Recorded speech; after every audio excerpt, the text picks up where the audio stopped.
All right, let's jump right into this. Welcome to today's explainer. I am so pumped you're here because we are looking at an absolute legend today.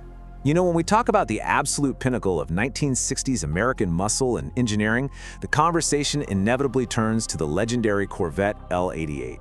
But what we're looking at today isn't just the production car. Nope, we are diving into the true origin story, a vehicle that was literally supposed to be crushed, yet somehow survived. We're talking about the secret weapon that made the entire L88 dynasty possible. Okay, let's dive into this. How exactly did one single, highly classified prototype bridge the gap between classic street engineering and absolute track dominance? You gotta remember, General Motors had a strict, official ban on factory-backed racing at the time. But, behind closed doors, a team of renegade engineers cooked up a singular test vehicle that would silently rewrite the rulebook of endurance racing forever. Section 1. The ultimate Corvette prototype, the myth and the missing link. To really get this prototype, we first need to look at the official 1967 production models. For all intents and purposes, these were street-legal race cars. But here's the wild part. General Motors deliberately tried to keep these cars out of the hands of the general public. They built the car to win races, sure, but they had to sell it through standard dealerships, which created a massive headache for GM. If you looked at a Chevy brochure in 1967, you'd see this number for the L88 engine, 430 horsepower. But, and this is a huge caveat, this was a completely fabricated, incredibly conservative number.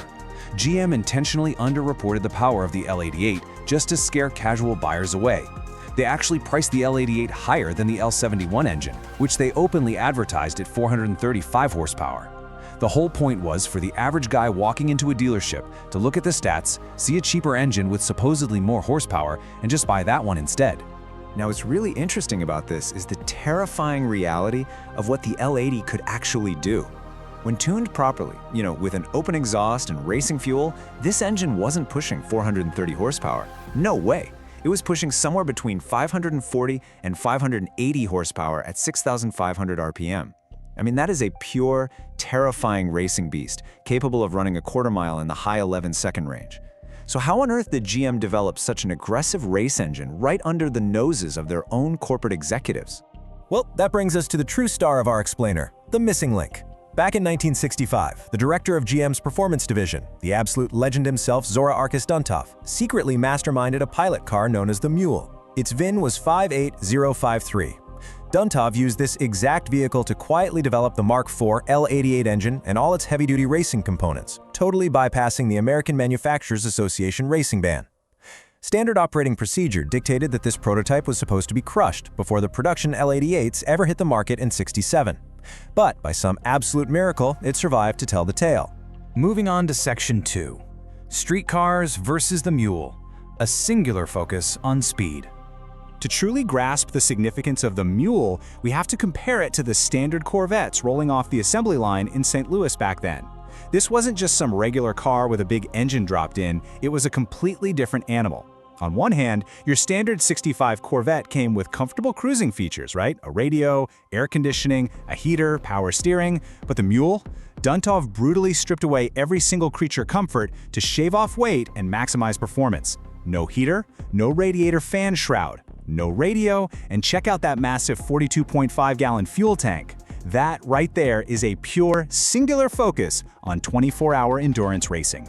And hey, if the missing heater didn't tip you off that this wasn't a grocery getter, the warning sticker slopped inside the car absolutely would. It literally reads, "Warning, vehicle must operate on a fuel having a minimum of 103 research octane and 95 motor octane, or engine damage may result." With the massive 12.5-to-1 compression ratio of this engine, you couldn't just pull up to any standard gas pump. You needed aviation-grade super high octane fuel, which, as you can imagine, was incredibly rare. All right, Section 3. Anatomy of a racing beast. Deconstructing the engineering. Let's break down the specific, tricked-out prototype parts that made the Mule such a formidable bridge to the future of racing. This vehicle was literally a rolling laboratory for Chevrolet's most extreme engineering ideas. First up, the transmission. The Mule was the very first St. Louis assembled Corvette fitted with the legendary Muncie RPO M22, affectionately known as the Rock Crusher. Look, when you're dumping nearly 600 horsepower of massive torque out of a big block engine, a standard gearbox is simply going to shatter during a 12 or 24-hour endurance race. The Rock Crusher was explicitly designed to handle that punishing stress without breaking a sweat. And this brilliantly illustrates exactly what was going on under the hood.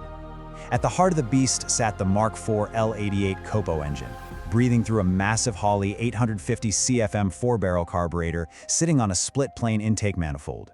It was also the first Corvette ever fitted with Duntov's iconic L88 cowl induction stinger hood, specifically designed to force cold air straight into that massive engine. Oh, and remarkably, it was the one and only Corvette to feature prototype fishmouth headers with side pipes. But Duntov knew that straight-line speed wasn't enough to win endurance races. You actually have to corner. So the Mule became the first Corvette fitted with an experimental Serve 2 front sway bar and a tricked-out A-arm suspension. Duntov was obsessively testing handling upgrades to make sure the Corvette could survive the punishing, sharp corners of tracks like Sebring.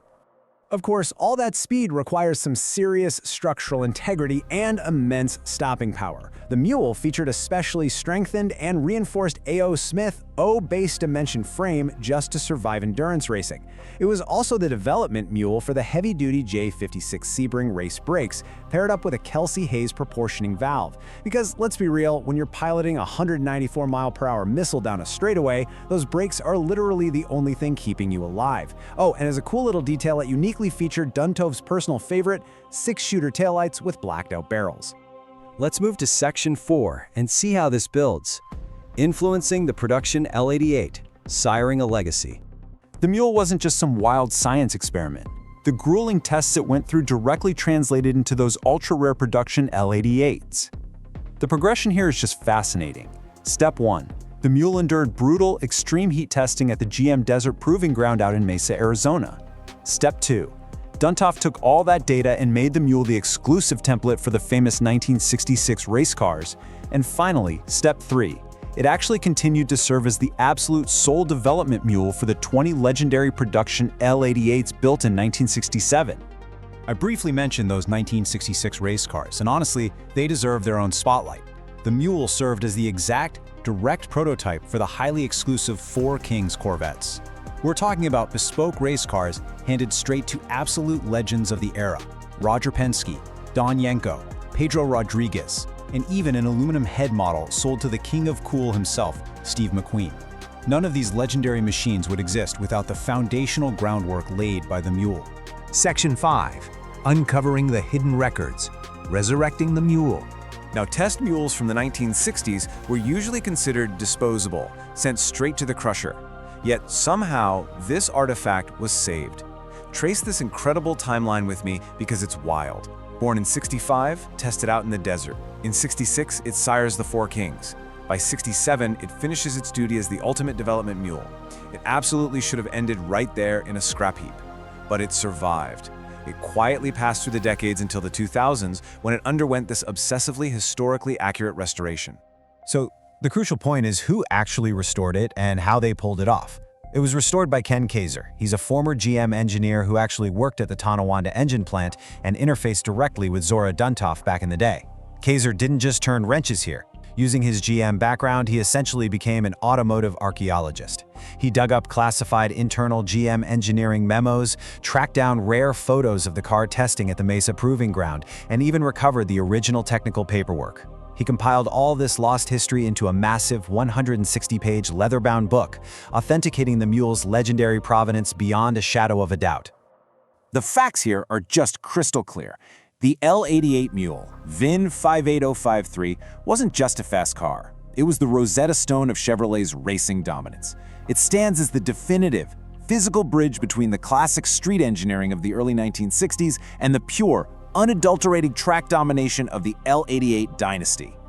It really makes you wonder, doesn't it? If a vehicle this incredibly important, one that was literally slated for the crusher, managed to survive in secret for decades, what other legendary machines are hiding in plain sight right now, just sitting in a barn or a dusty garage somewhere, waiting for their classified history to be unearthed? Thanks so much for joining me on this explainer today. Keep exploring, keep learning, and I will... Welcome to The Explainer.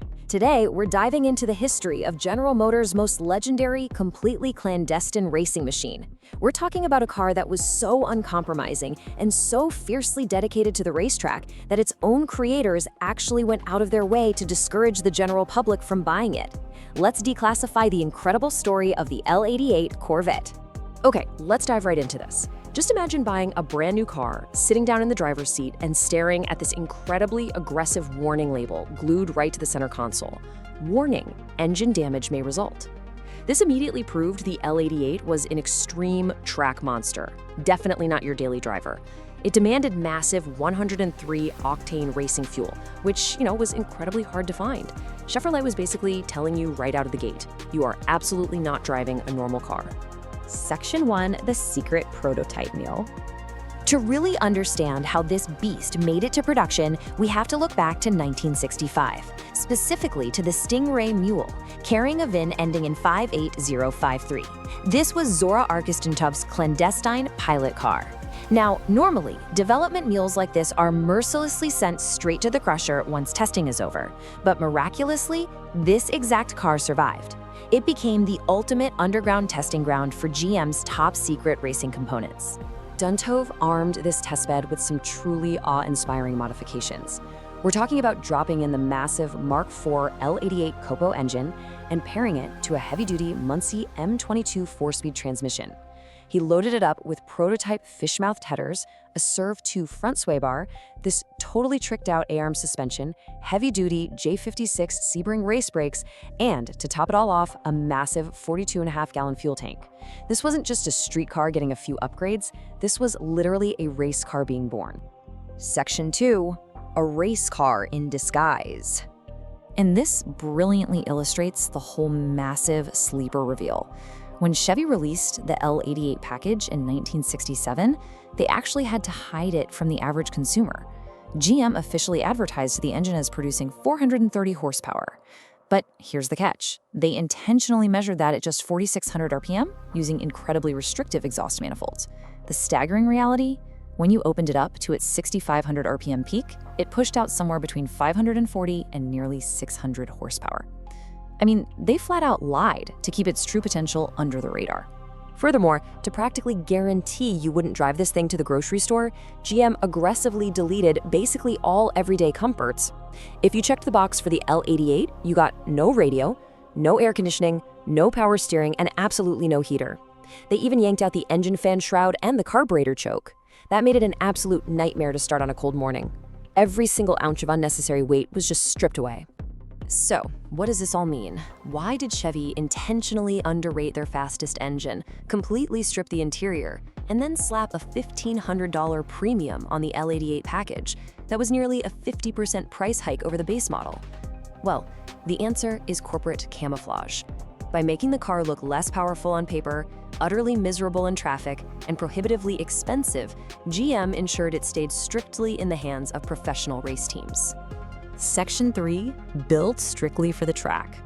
Because once this thing got on the track, it was just a masterpiece of mechanical brute force. The L88 was armed with a massive 12.5-to-1 compression ratio and utilized these great lightweight alloy cylinder heads.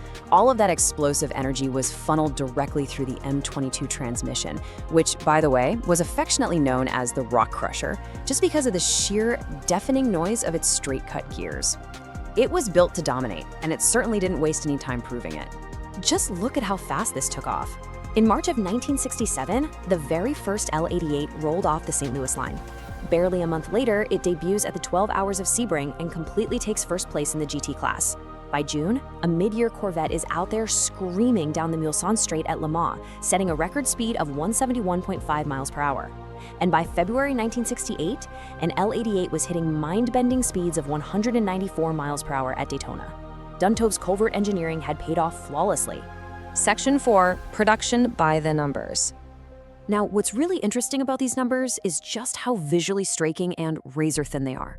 In 1967, the first year it was offered, a mere 20 units were built. Just 20!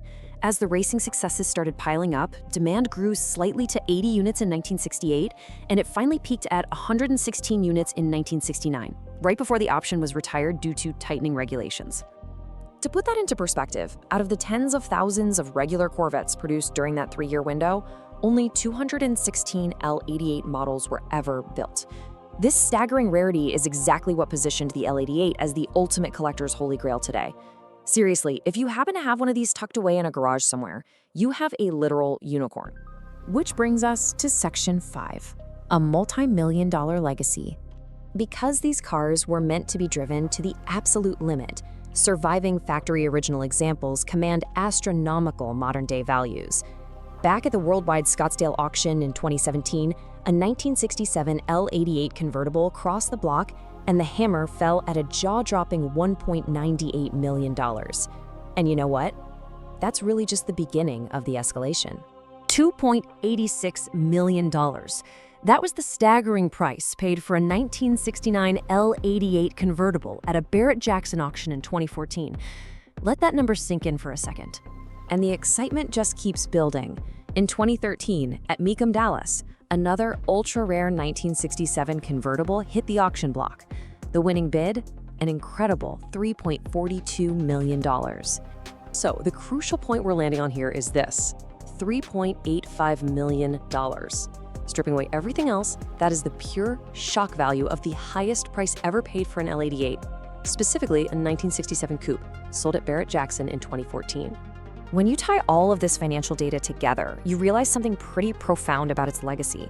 Out of the entire history of the Corvette brand, 4 of the top 5 most expensive models ever sold at auction are L88s. It is the undisputed pinnacle of the collector car market, perfectly blending raw, uncompromising performance with this almost mythical level of rarity. Which leaves us with a pretty provocative thought to chew on. Could any modern auto manufacturer ever pull off a clandestine factory race car like the L8A again? I mean, with today's strict regulations and instant digital information, is this incredibly unique era of automotive history just gone forever? Thank you so much for joining me today to uncover the history of this absolute legend. Keep learning, keep questioning, and I'll catch you in the next explainer.